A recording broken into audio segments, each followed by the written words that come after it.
Okay. So, Shaun Gladwell, we will start this interview.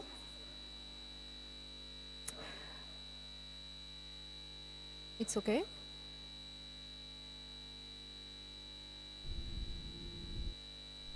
Yeah, that's good. Okay. Shaun Gladwell, welcome to this face-to-face ArtCOP21 in Paris. Every afternoon we invite different artists, international ones, who feel involved in the question of global warming.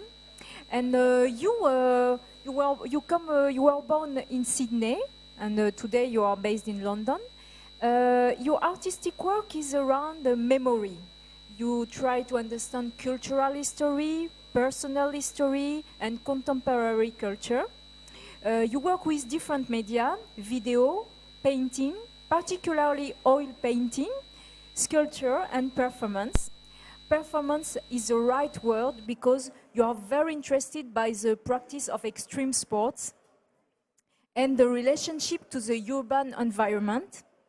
You like using self-portrait, and your videos study how is moving a human body.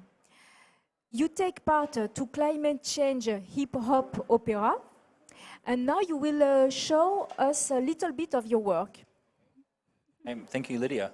Yeah, I'm an Australian artist living in London at the moment, but I did want to mention that maybe coming from Australia, it is perhaps significant because I think in Australia the force of nature is just present in our lives.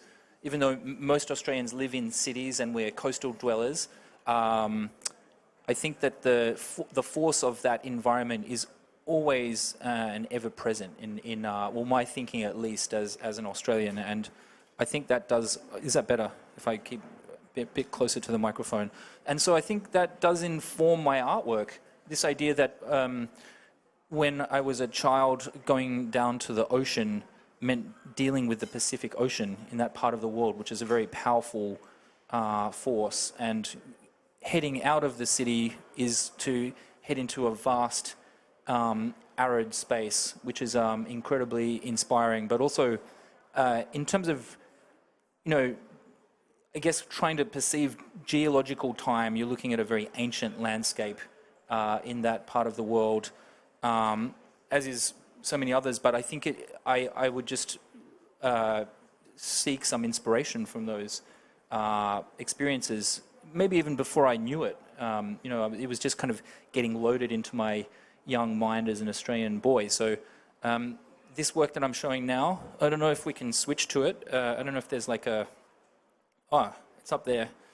It's an early video, which is yours truly skateboarding on the coastline of Sydney, Australia.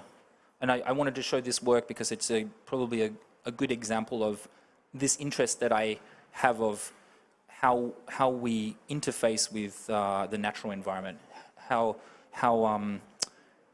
we can relate to it as individuals, maybe even in an unlikely way, how skateboarders deal with the power of the Tasman Sea or the Pacific Ocean.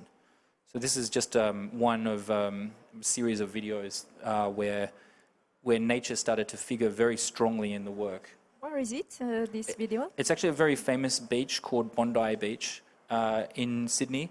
I've been criticised for showing a very bad postcard of Bondi Beach with this like inclement weather. But of course, as we know, we can't always just focus on the sunny days. It's about looking at weather in total.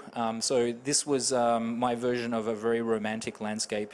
You know, maybe thinking about other artists like Turner, who was like a great artist of trying to depict weather, and maybe Courbet, who also was involved in depicting weather and maybe also kind of honoring the power of nature. So I'm interested in the history of art practice that is involved in landscape as a genre, but also artists who start to somehow they're involved in a kind of pantheism, a kind of worship of nature in a strange way. That's just my particular reading of certain moments in art history. As we can see here, you combine, we can say that skateboard riding is like a street culture, and to do it on the beach like that, it's so strange. Yeah, I think that was definitely a part of the work, was to find some unlikely connections, which is really what a lot of my work is about. But also the idea of like maybe making a mistake is to end up surfing rather than skateboarding in this particular scenario. But also I was interested in this kind of issue of pantheism, of performing before a great storm or a tempest, or and to look at this romantic tradition in art, which was all about that idea of looking at ourselves in relation to these other natural forces. And these ideas of in art history have been kind of relegated to the sidelines, but concepts like, say, the sublime is still interesting for me to look at in contemporary society, because the sublime is this very interesting idea of maybe looking at a storm or some natural phenomena that's very powerful, and at a distance we read it as beautiful, but when you're inside that process it's terrifying. And so the sublime really looked at this idea of flipping between beauty and terror. And I think really concepts like the sublime are maybe interesting in debates around climate change, because we don't necessarily need to oscillate between beauty and the sublime, but we can maybe find a respect there in between those two extreme kind of responses to natural phenomena. So anyway, that's the kind of thinking behind works like this. Yeah. But I can move on from skateboarding next to the ocean if you want. We can have a look at some other work. This is the same beach, in fact, but now I'm on the underside of the ocean. I'm sort of trying to present a very different kind of surf video, and it's when I'm surfing in Australia, often I'm getting hit by waves that are very powerful. And if you haven't surfed for a while, unfortunately I don't do that much surfing. I do a lot of struggling against the waves. So I had this idea of this idea once I was being crushed by a wave, of how incredible it was underneath the wave, on the other side of the wave. So I wanted to present this work because it's just an investigation of a space, another way of looking at the space. It's not like I come to like a landscape and go, oh, I'm going to do one work and that's the work about that space. It's like I become obsessed with particular locations, and I could imagine I'll keep making work about Bondi Beach for the rest of my life. It's a very powerful place for me. So this is just one version of that investigation. The video escalates into more of what you can see going on with the surf. So every time I dip my head under the surface of the water, it's actually going into the atmosphere in a way, and that's obviously the bottom of the ocean. So yeah, these are the kind of ideas that I'm sort of interested in terms of like landscape, which is a very traditional way of working in art. You are playing with time also, because it's very slow. Yeah. Actually, slow motion is like my favorite way of looking at the world. I feel like I need to really slow down in many aspects of my life, and for me, art offers that chance for people to be in a meditative space. And maybe it's also a chance for the image to not try and overpower people. I like the idea that with, say, different fields of visual culture, like particularly advertising, you're really getting arrested by images. And I like the idea of producing images that give you a chance to reject them or come back, and you're not missing anything. There's no narrative. It's circular. And also, the image may not even have a soundtrack. This is completely silent. So already the image is trying to give you a chance to breathe around it in a way. Yeah. As we see when you are on Earth or under the water, you are playing with this impression of the gravity, all about Yeah. how to balance. Yeah, I think you know, it's like a profound respect for gravity, because I kind of feel like so many moments in my life, it's kind of gone wrong for me when I've experimented with gravity. So I feel like that maybe helps me with my work, is that looking at extreme sports becomes like a metaphor for other things, you know, for like human endeavor or different kinds of processes where you're kind of learning through mistakes in a pretty obvious way.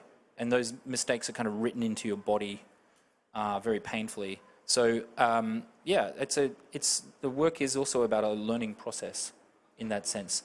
But maybe I should talk about where it all dovetails into this. I think maybe the reason why I'm here, because I could keep talking about my work, but I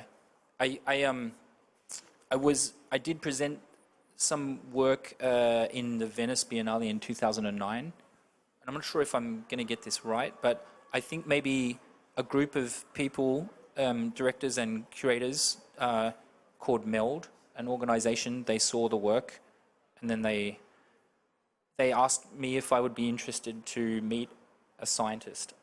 And I think at the time, that actually Corinne Weber from MELD is here, so she's going to look at me and say I'm getting the story completely wrong, but I hope I'm not.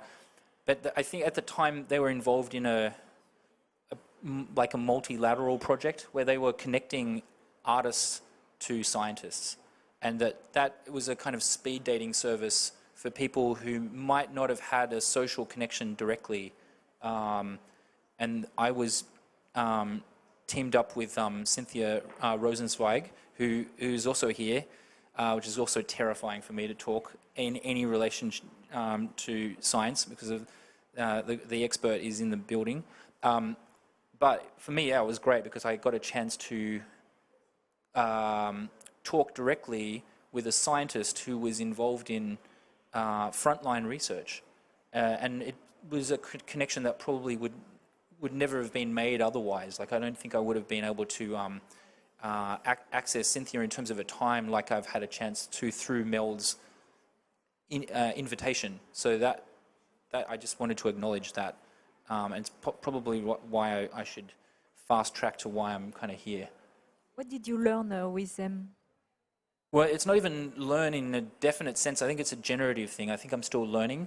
And I decided that because the offer also came with an offer to make a work, to produce something, which was the case for all of these other meetings that MELD had set up, that Corinne Weber and Yvonne Sanouf had set up. So I decided that I would like to make something that I was used to making, like, which is a moving image work, but I started thinking maybe in bigger terms, like in terms of collaboration, and that the work would maybe take the form of something that's operatic, that would involve me connecting to musicians and choreographers and a cinematographer. So that's in process. I don't want to talk about it too much because it's not something that's happened. It's happening, and I'm still learning.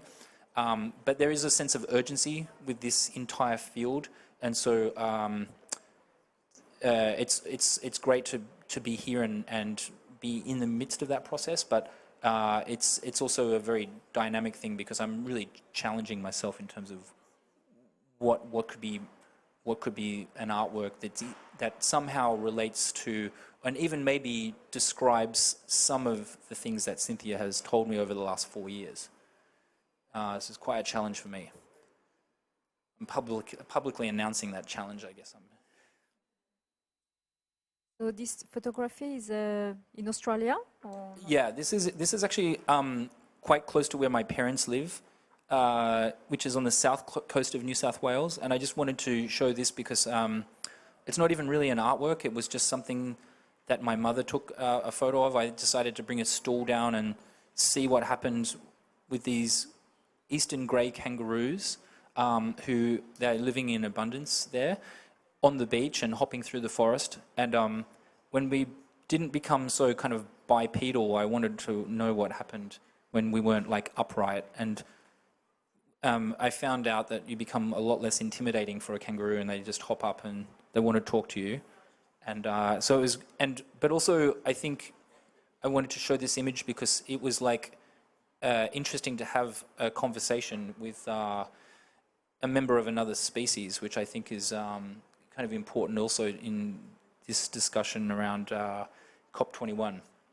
But it was, you know, maybe on one level an impossible conversation, but I think there was this moment where we were both regarding each other and analysing each other, and I can't think for the subjectivity of the kangaroo, but I can certainly remember my experience, which was very powerful, and it was only 2 seconds, but it also relates to this interest that I have in art, maybe always serving a kind of human process, but actually the art that I'm also interested in launches out of human subjectivity. Like my great hero is Joseph Beuys. I mean, I'm a really great fan of his work, and for me, Beuys is a very powerful model of artist for today, because he was interested in having conversations with other life forms, and he was also interested in politics, and he was extremely active. He was an activist. So he kind of, in a way, for me, ticks quite a lot of boxes, and I'm kind of living in awe of someone like of Beuys. Yeah. So I do recommend doing this, and I can give you the location if you guys want to get down there and hang out. It's another type of COP21, huh? Yeah.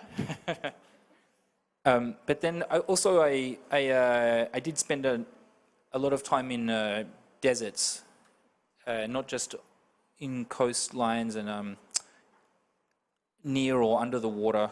I did spend a bit of time in southern Afghanistan in 2009, which was a very different experience for me. So it was at the moment of the conflict in Afghanistan, and at this point I was looking at sort of problems around military technology and spatial awareness, particularly around, you know, drone use and things. So I do kind of put myself in the field quite a little bit with my work. This is like a kind of a challenge that I gave to combat soldiers to try and coordinate to their movement exactly whilst they were kind of on the outskirts of this desert base in southern Afghanistan. So, and as you can see, we were quite close to a drone site, and I was very critical of this technology, as quite a lot of soldiers were, interestingly enough.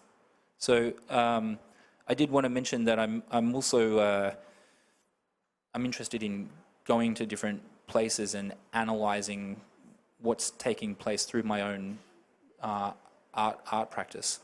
But then this was a different desert. This is back in the Australian outback, and this is like a work that's probably closer to what I'm thinking of with my conversation with Cynthia, which is a performance which looks at kangaroos from a different perspective. These ones have all been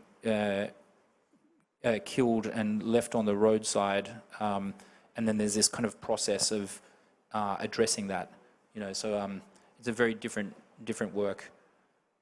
But I'm just like being a bit of a leaf blower of ideas and theories, and I was saying that I wasn't going to do that. We were going to get into a conversation. So yes, I was asking if, for example, to work about war is a way of exploring the limits, as you explored the limit of the body, the physical limits.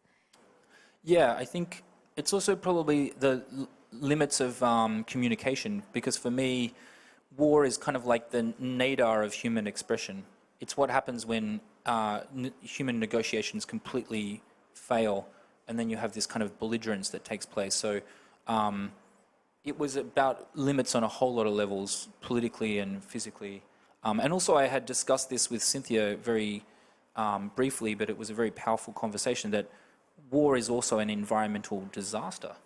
That what happens environmentally around zones of conflict are absolutely atrocious.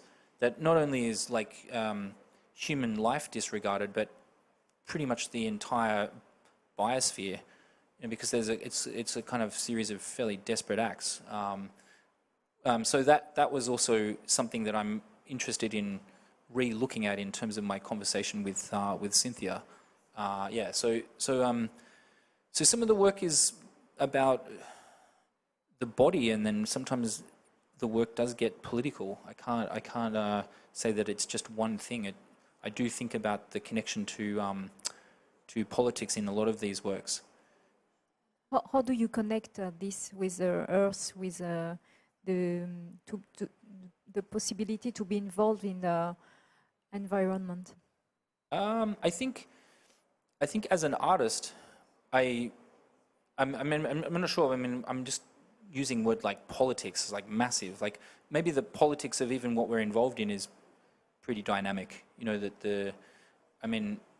as an artist, I think there's a responsibility to take a stand as an individual, or announce that you're actively seeking alternatives. That I'm interested in concepts like adaptation and transformation. That these are concepts that I'm now looking at in my work, and there's no separation from life here as well.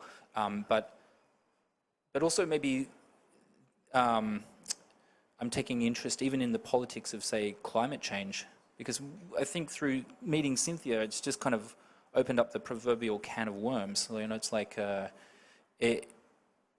was interested in a session, just in terms of politics, a session that Cynthia was involved in here, I think, with a lot of creative individuals, and Cynthia was representing the scientist in the room, with a lot of artists, activists, a theatre performer who was speaking on behalf of a theatre director, and I just saw that we're all involved in this kind of collective effort, and that there's a kind of a common understanding of working towards a goal, but we all come from a different perspective. We come from different angles, and I really respected the politics of individual players in that conversation. The activist, you know, going for very direct work, you know, to the point where it becomes civil disobedience, you know, that they're really interested in taking to the streets. This is an interesting strategy, I think. But then a certain activist will denounce the work of a theatre director, saying that the real work is on the street, not in the theatre. But I disagree. I think that the work has to happen on the streets and the theatre and the museums and every other available social space. It's not like we need to like disregard each other's position. It's almost like it has to be like an inclusive political labour towards a very complex goal. You know, more and more I'm kind of thinking about the politics of producing art in relation to this issue. How can it happen? I'm kind of probably more on the theoretical spectrum of the conversation, because I'm interested in the activist point of view, but I'm also producing work for museums as well, and galleries, which is probably a very conservative process within the spectrum. But I think maybe producing work that relates to the environment and connected to these issues, as soon as it gets out there in whatever form, whether it's through museum culture or more exciting formats like online, then it has a real chance to start to take effect. How long did you stay in Afghanistan, in fact? That was like maybe 2 months, 2.5 months. But I was in the region. I was in sort of Kuwait and Afghanistan and the Emirates. But yeah, in that time I was in and out of different parts of Afghanistan. But the 2 months definitely stretched in emotional time, I think. Yeah. Do you think it's a way to be in danger, like with extreme sport? I mean, you feel the limit of something. You are looking for it to feel what is urgent. Yeah, I think definitely in that project there's this idea of like empirical observation, that in order to know something, we now have tools to understand a whole lot of things without empirical observation. In science, I'm not even aware of those tools.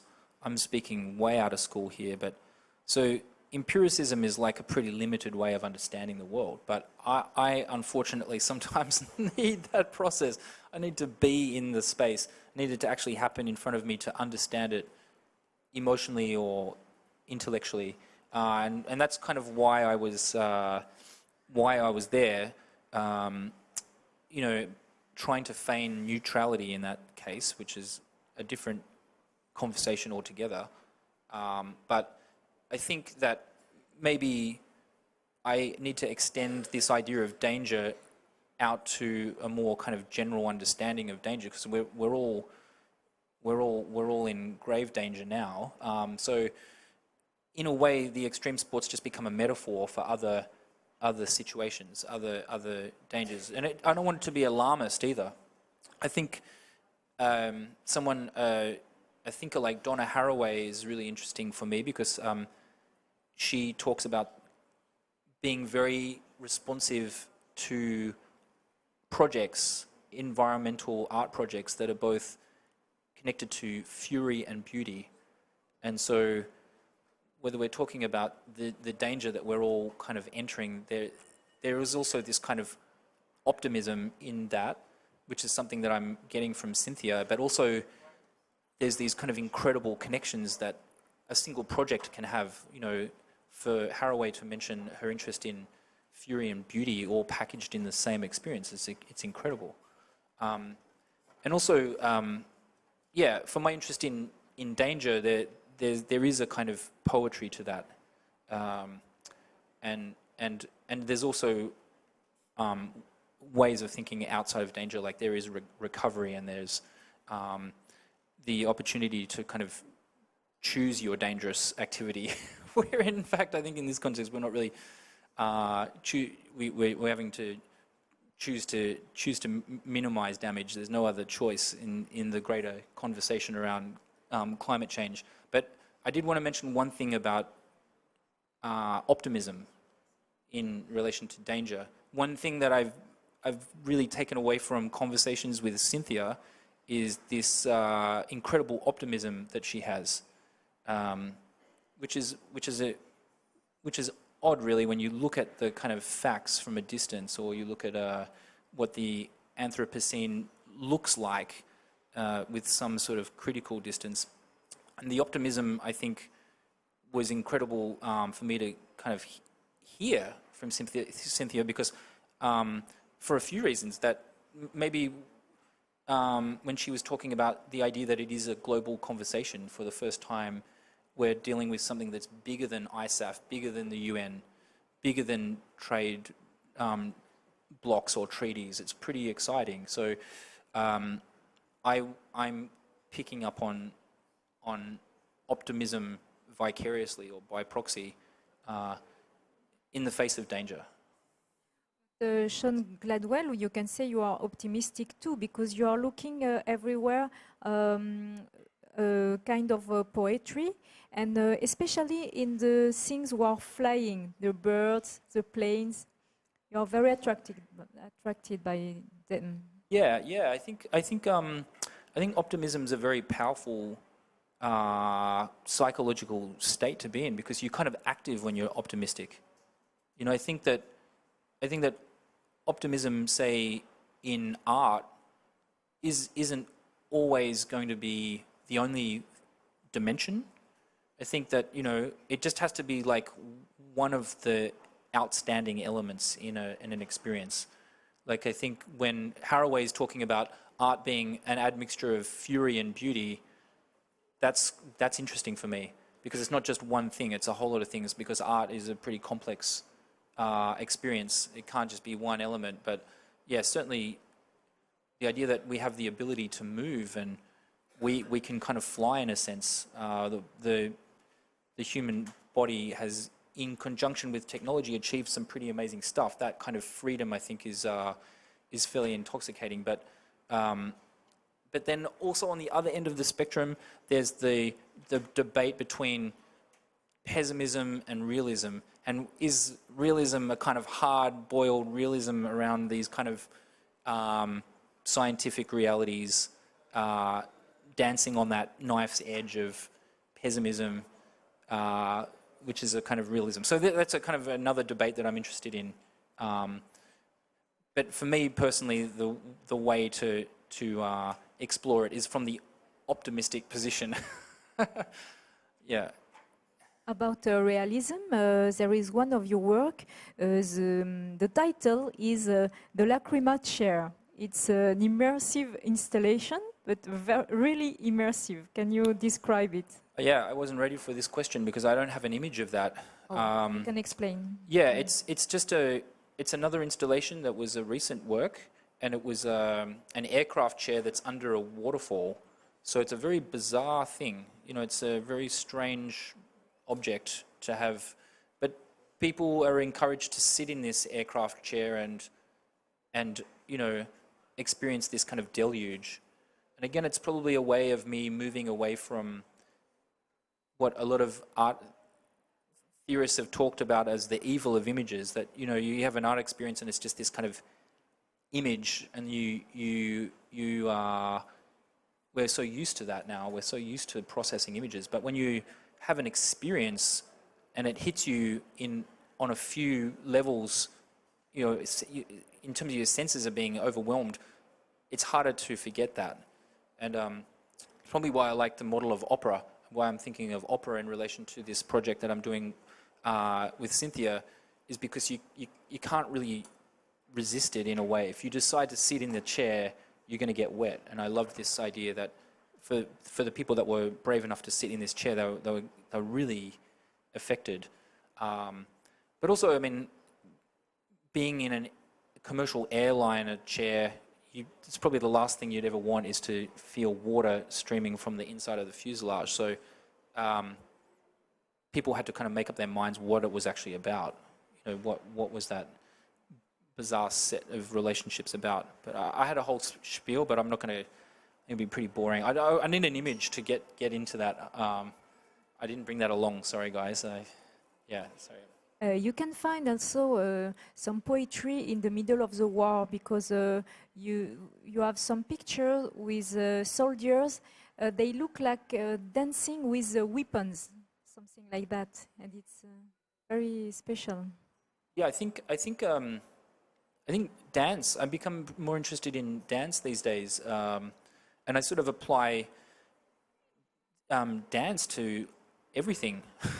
It's whether it's something like warfare, I start to see the choreography in things, and I don't think I'm a very good choreographer, but I'm interested in the ideas of choreographers, and that's something that it's research that I'm involved in, of how we organize ourselves around different functions, how we move our bodies in groups, particularly group choreography, and it's something that I'm really interested in.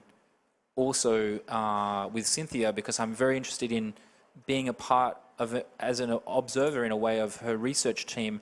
What is the choreography of acquiring scientific knowledge around climate change? What does that look like as a choreography? How are those bodies moving in that lab or that space? Or, you know, I'm becoming really interested in how we organize ourselves around very complex tasks. You know, people think like something like warfare is actually really simple because it just involves one group of belligerents trying to extinguish the life of others. But with technology, it's become it's very complex. And then also politically, we're in the age of asymmetrical warfare. So one side has got all this military might and the other side are these rebels running around in this kind of guerrilla style. So in terms of choreography, it's a very complex problem.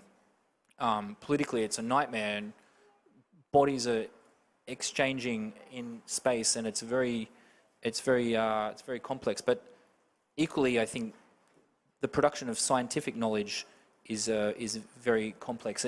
From my understanding, it's happening with bodies in relation to each other, and then people are firing information across other sides of the world to colleagues via electrons, and it's a very dynamic process. And for me, that's probably the greatest dance I could probably ever try and work on at the moment.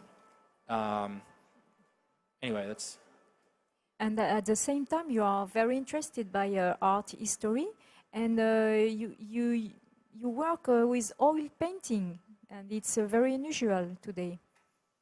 Yeah, I think it's one of these things where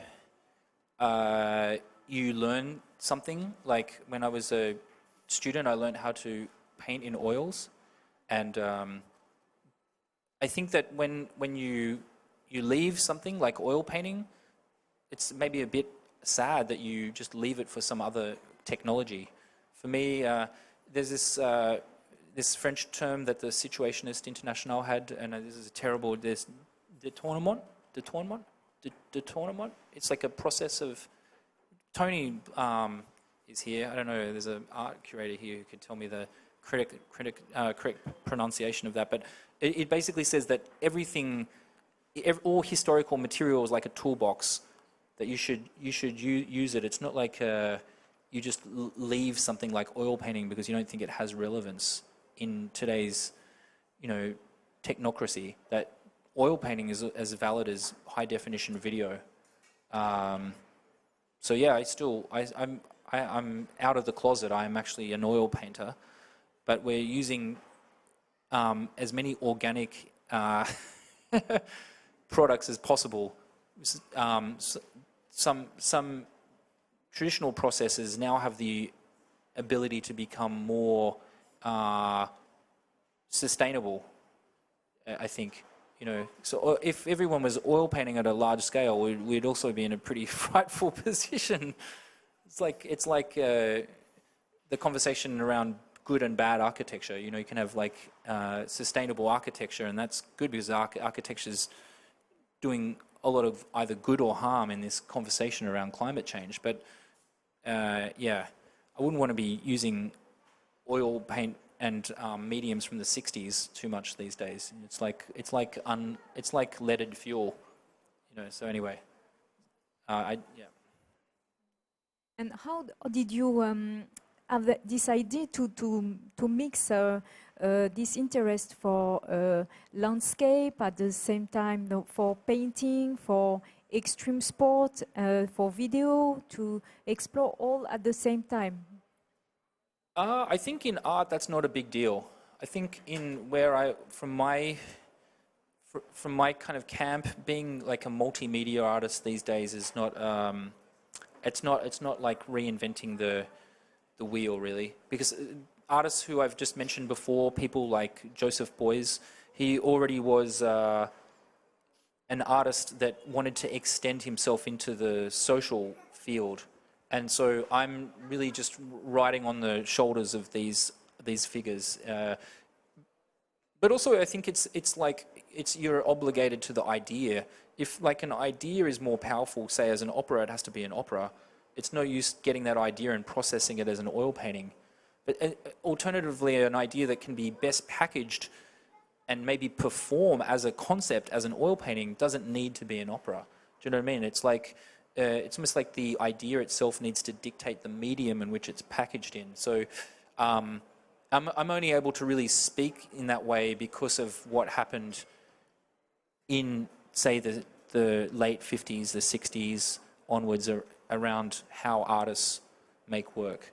And a lot of, I guess, artists now are even saying they don't even want to make work. They just want to be part of the social field. They want to be involved in relational, socially engaged practice. They're even maybe going more towards activist kind of objectives in a way. They're not interested in anything to do with a museum as a conservative experience. So I feel like that also excites me, but I'm still traditional in the sense that I don't mind people knowing that it's an artwork. Even though it's quite exciting when people look at a work and they don't know that it's an artwork at the start of the experience, like that's quite nice as well. But for me, that's not a problem that people know that it's art. So I think some artists are out there that are interested in disregarding the whole concept of art altogether. There's some pretty revolutionary players, I think, at the moment, which is good. Now we are more or less at the end of the COP21, and the results now are not as good as we could wait for this negotiation. And do you think the artistic culture can touch the politics, in fact? Yeah, I think that this is like what maybe George Steinman was talking about, that art is a kind of knowledge as well. It's not like we're like a sideline, even though I feel like maybe geographically we're a little bit of a sideline in COP21 to what's happening in terms of legislation elsewhere. But I feel like that, yeah, the cultural field is always going to have a say in this. I guess we come to the conversation after science. Science announces that this is an issue, and the cultural field then works out how they're going to respond and how they're going to adapt and change. But with the politics, I kind of always feel like, I mean, this is so complex. I mean, I've got no idea, but I feel like that if there's a loud enough kind of voice and production is going on full steam ahead and it's powerful, then that political sphere has to respond. It has to. I can't see that. Say legislation couldn't look at what's happening in their constituency or whatever if it's loud enough. I feel like it's not so much of a vertical top-down process anymore, but if democracy is actually going to work, then there's going to have to be that response from the constituents that we would be voting for change. So, I mean, I'm not sure how that happens within the COP21 process, because it is a beast, and this is my first COP. I know I've talked to some artists who have been involved in COPs over many years, so I'm a newcomer to the internal politics. But as a realist who doesn't completely disregard utopian tools, like I think it's quite nice to keep some utopian tools in place. I would like to think that we are some serious players as a community. Not myself personally, I'm a very obscure artist from Sydney, Australia, but as a collective, we've got, you know, quite a loud voice. Okay. We can see if, in the public, if you have question to ask to Shaun Gladwell.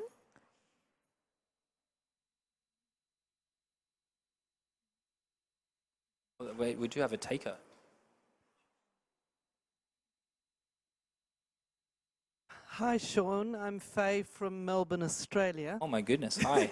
Hi. I'm interested in the way you've been working with Cynthia and Meld. I mean, there are very few artists of your calibre in Australia that are working engaged with the climate change issues. And obviously, I'm interested to know where you were at with climate change and your work prior to having the engagement with Cynthia and Meld's role in that, because I'm interested, I suppose, in what the opportunities might be to stimulate further engagement between the arts in Australia and these fundamentally important issues. I mean, yeah, it's a good question, because I feel like I was already involved in these concerns and this way of thinking. It's just that I hadn't formalized it yet. I mean, I'm showing work that predated it's like, yeah, pre and post Cynthia. Well, PC, AD, AC. So I think, yeah, they were already there, the concerns and interest in landscape, but I was probably maybe not seeking information specifically about climate change like I am now. Like, I feel like my work now is under the spell of two incredible women. It's Cynthia and Donna Haraway, probably because of the text-based work that she's producing. So I think that maybe Meld offered that opportunity for me to seek direct contact with Cynthia, not Donna. I'm not in direct contact with Donna Haraway, but yeah, it's that. Yeah, so I'm not sure if that answers the question. But the other part of your question, how would we further stimulate the conversation between the arts in Australia or the arts anywhere and this issue, is a much bigger can of worms, one that we need to open up now, right now, and get in there and yeah. But anyway, yeah. And now you are based in London. Did it change your way of your point of view? In fact. Yeah, maybe it's nice to be connected to many different kind of cultural sort of landscapes.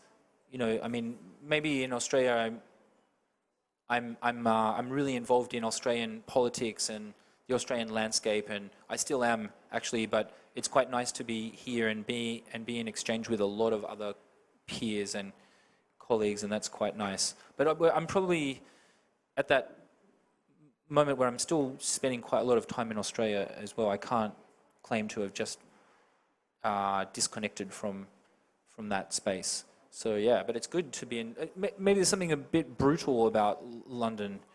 You know, it's like, yeah. It's a big question. It's a big one. It's all right. The weather's terrible. We all knew that. Especially now, I think. Yeah. Oh. Another question? Actually, not so much a question, but just to say, so I'm Cynthia Rosenzweig. I'm the climate change scientist that has been fortunate enough to work with Shaun. And just to say, for me, to interact really in such over a long-term period is to really have the chance to explore the different universes of communication that science and art really and truly and very deeply and profoundly are. And so just wanted to say thank you very much to Shaun, and wanted to say thank you very much to Corinne and Yvonne, Corinne Weber and Yvonne Sanouf of MELD, who really brought us together, and to say we're in the midst of the project that Shaun is creating, the climate change opera, and just to say also to be part of the ArtCOP21, as well as the knowledge part out at Le Bourget. It has really made it deepens the experience so much to have the knowledge and science part, but then also to really be having the privilege to work with Shaun and be part of ArtCOP as well. So thank you to all. And so, with you want to answer? Maybe? Yeah, I mean, I was very careful not to mention anything even related to science because I knew Cynthia was in the room, and but also I did want to mention that it has been a privilege because I have had a chance to spend time with Cynthia in New York and Sydney, now in Paris, and we've had so many detailed conversations that I take away with me and process, and it really changes my way of thinking. Like I mentioned the idea of this a kind of multilateral conversation, which was optimistic, which I took away. Of course, it's a very powerful sort of meme in a way, but then there's so much I couldn't really talk about here because the conversation has just unfolded in detail over 4 years. So thank you for that opportunity. And also I feel like there was also a shift in Cynthia just published this report with her team. I just wanted to plug this I want to get a good shot. This just came out at the time of the conference of mayors. Is that and this was another shift in, because I know that Cynthia is a pioneer in climatology in relation to agriculture, but because she's so active, you're so active. I don't have to say she. You're here in also looking at the effect of climate change on cities, which is of course huge now that half the world's population is urban based. So this really focusing on cities is a huge issue.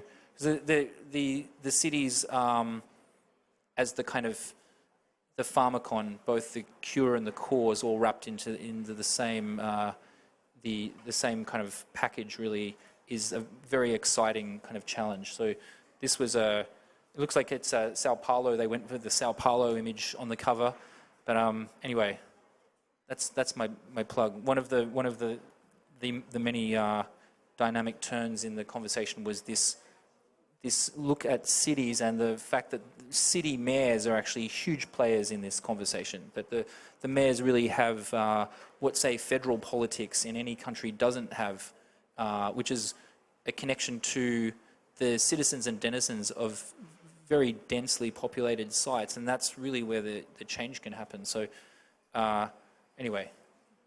Yes. That's where the art happens. Yeah. I do a lot of art in the desert, but I take it to the cities. You got me on that one. Yeah. Maybe this change can be only collective, because with your work you show how a human body is not powerful at all. He's very alone, he's very weak in the middle of Earth, and so you show him without power. That's right. Yeah. It's actually the single body struggling in space across this kind of spatial matrix against some force of nature is actually a very conservative view, a very old, like kind of romantic notion of how we deal with the world. And after speaking with Cynthia, I became very interested in collaboration. And I think that collaborative effort is more exciting but also, I mean, I use the individual as a metaphor in a way, but the actual process that I'm involved in now is collaboration. I mean, I don't even shoot my own work. I have to use a cinematographer because I don't know how to use these cameras anymore. They're too complicated. So collaboration happens on all levels for me at the moment. Collective work is another choreography, of course. Yeah, it's a huge issue. Another question? Okay, so maybe it will be the conclusion. Yeah, we've probably gone an hour anyway. This has been, yeah. And sign off. There's my plug anyway. There's the... So, Shaun Gladwell, thank you very much for this meeting. Thank you.